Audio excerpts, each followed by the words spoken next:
心灵戏剧的蜕变，寻找生命的真正意义。在当代社会，人们往往将生活的价值连结于职业、家庭、健康和社会层面。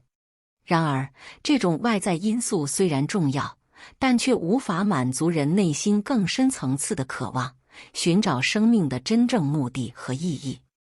我们很少讨论到个人对于内在心灵戏剧的天生需求，以及透过其中寻找一种比自己更大的目的感的追求。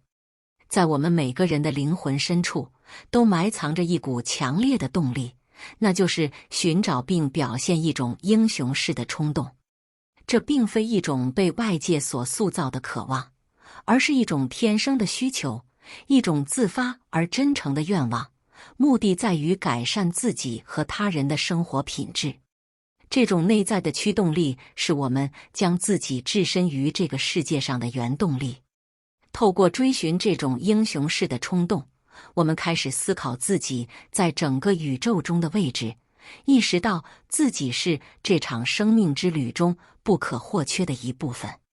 这不仅是一种自觉，更是一种真实的生命力，激发我们走向成为生活中的英雄。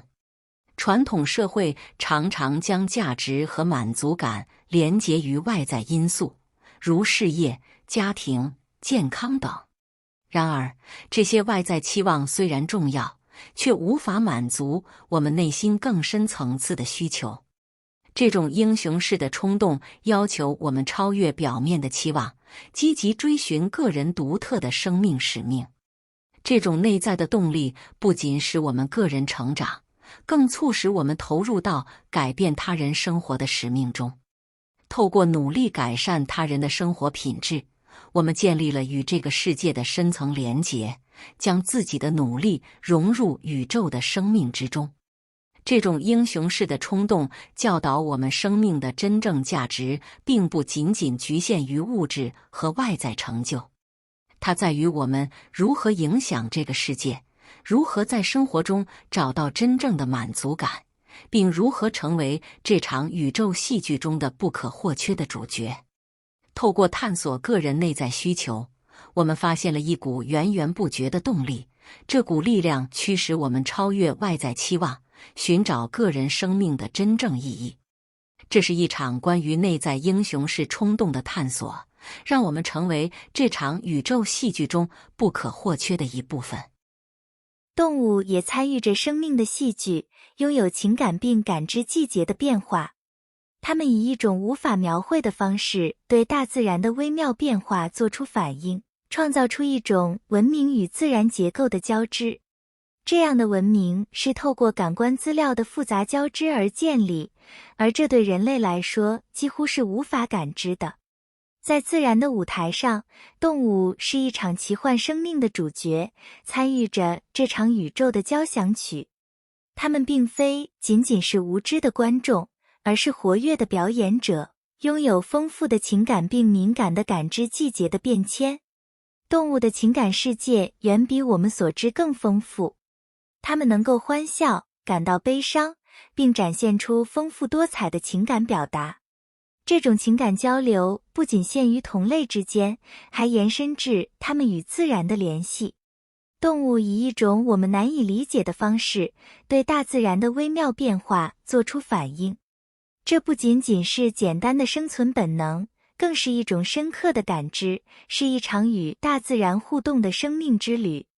这样的互动创造出一种自然的文明结构，是一种超越我们感官极限的美丽存在。